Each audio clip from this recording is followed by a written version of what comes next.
Hi everyone, I am here with your Bible reading. I hope you're having a great day. Hi Michelle, if you're watching. Sorry, someone was calling. Okay, let's go ahead and go over our prayer requests first. Sure. Always sit down. Oh, always forget, don't I? Okay. Please keep the following people in prayer: Layla, Michelle Watkins, Lonnie Dulles Jr., Melody Ramey, Jimmy Myers, April and Linda Thacker, Zach Kirby, Sherman Crabtree, Rhonda Karshner and Abby Myers, Cindy and Jim Welsh, Dora Carper, Elizabeth Jeffries, Judy Thompson, Barb Post, Judy Osborne, Latham Burns, and Danette Rager.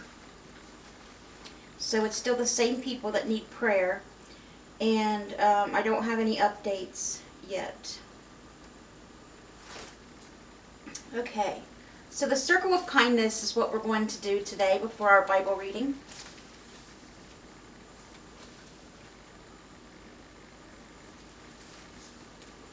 There's 3 different ones. These are true stories that people send in. Okay, the first one is by Arlene Linhart from Denver, North Carolina. She says, "I'm so glad I was finally able to repay their kindness. I spent the first 62 years of my life in California, but after I retired, we moved to North Carolina. Shortly thereafter, my husband of nearly 46 years became ill. We had great neighbors that were close to my age, but we didn't get to visit much. But one neighbor would always mow our lawn each time he mowed his own. Now he recently had knee surgery and his wife broke her arm, so I volunteered to drive him to his therapy and take them grocery shopping. I'm so glad I've been able to repay their kindness." The littlest things, guys. Mom was so happy when a neighbor stopped by and mowed her yard on his way home from mowing somebody else's, because he has a really big mower and he can do it in no time, and Mom just has a push mower and it's a great big yard, and she has to try to mow it all herself, and it takes her like 3 days, and by the time she gets done, it's starting to need mowed again. And she's not even supposed to be out in the sun and in the heat. So she's always very thankful for when that neighbor stops by on his way. He's done that a couple times. Okay, and this one is by Nancy L. Paul from Sandusky, Ohio. "I had tears in my eyes as I thanked him for his help.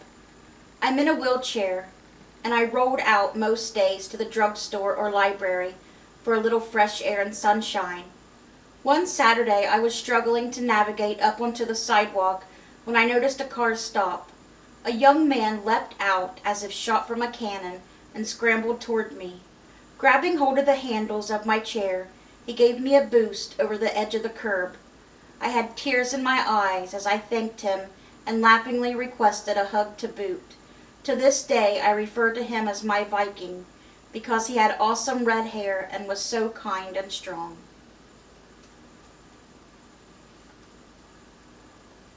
And the last one is by Dorothy Curtis of Canby, Oregon. "He made me feel so loved and cared for. My husband passed away at the end of last year, and on our anniversary this year, I decided to go to the restaurant we had gone to for a number of years for lunch to celebrate. I ordered the same dish he and I enjoyed together after his last radiation treatment. During my meal, the manager came by and asked if I was Dorothy. I told her I was, and she told me that my nephew, who lives in Arizona, had just called. He had paid for my meal because he wanted me to have a lovely day. I had mentioned my anniversary plan when we spoke on the phone a few days earlier. It was such a sweet surprise and a wonderful act of kindness for him to do. It made me feel so loved." Simplest little things, just paying for somebody's dinner. It can change their whole life, not just their day even. Okay, guys, we still got a few more of these. I have 2 more guardian angels stories and 2 more sets of the circle of kindness. So we still have a few days of those.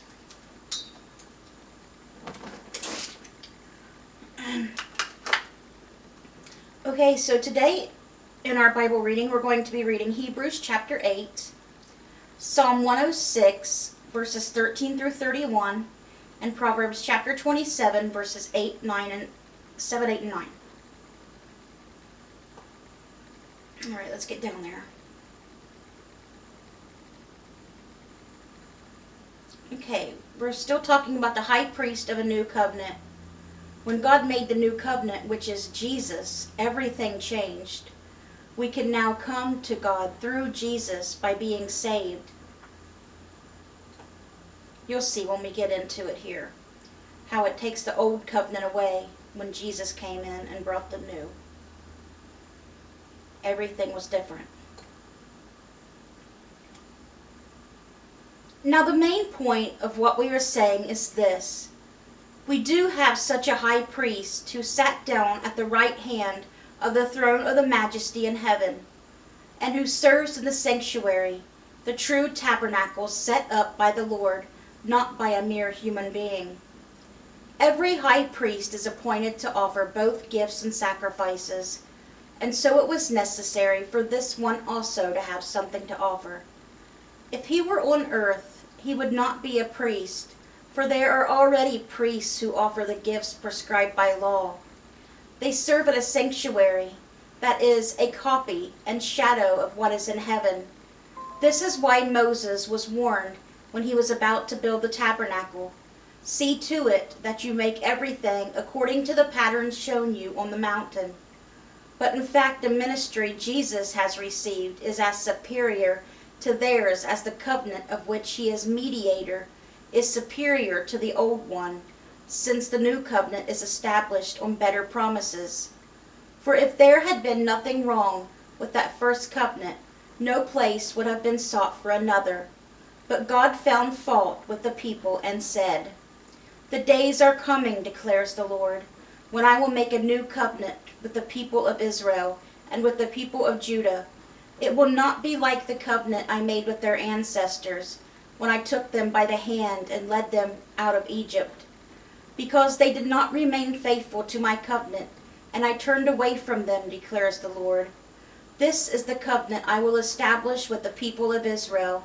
After that time, declares the Lord, I will put my laws in their minds and write them on their hearts. I will be their God, and they will be my people. No longer will they teach their neighbor or say to one another, 'Know the Lord,' because they will all know me, from the least of them to the greatest. For I will forgive their wickedness and will remember their sins no more. By calling this covenant new, he has made the first one obsolete, and what is obsolete and outdated will soon disappear." The old laws have disappeared, and the new covenant, which is Jesus, is here. And that means forgiveness of sins. Okay, so that's where we're going to stop with Hebrews. And we're continuing on with Psalm 106 today with verses 13 through 21. Still talking about when God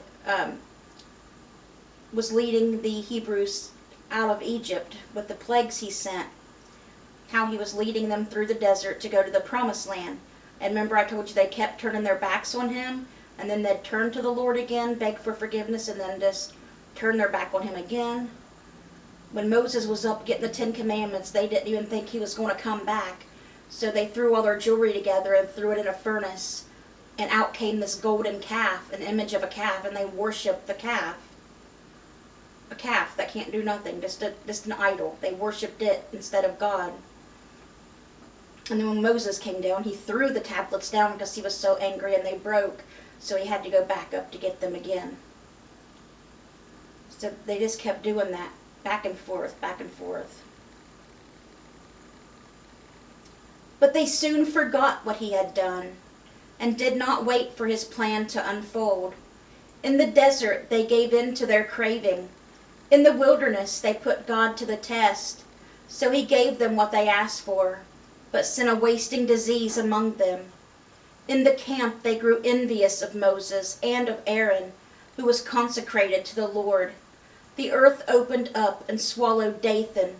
It buried the company of Abram. Fire blazed among their followers. A flame consumed the wicked.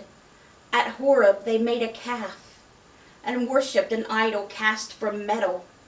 They exchanged their glorious God for an image of a bull which eats grass. They forgot the God who saved them, who had done great things in Egypt, miracles in the land of Ham, and awesome deeds by the Red Sea. Remember when he parted the sea for them to walk through, but then covered it back over when the Egyptians were coming through to try to get to them, and they all got killed. They drowned. So he said he would destroy them, had not Moses, his chosen one, stood in the breach before him to keep his wrath from destroying them. Then they despised the pleasant land. They did not believe his promises. They grumbled in their tents and did not obey the Lord. So he swore to them with uplifted hand that he would make them fall in the wilderness, make their descendants fall among the nations, and scatter them throughout the lands. They yoked themselves to the Baal of Peor and ate sacrifices offered to lifeless gods. They aroused the Lord's anger by their wicked deeds, and a plague broke out among them. But Phinehas stood up and intervened, and the plague was checked. This was credited to him as righteousness for endless generations to come. And that is where we're going to stop with that psalm today, Psalm 106.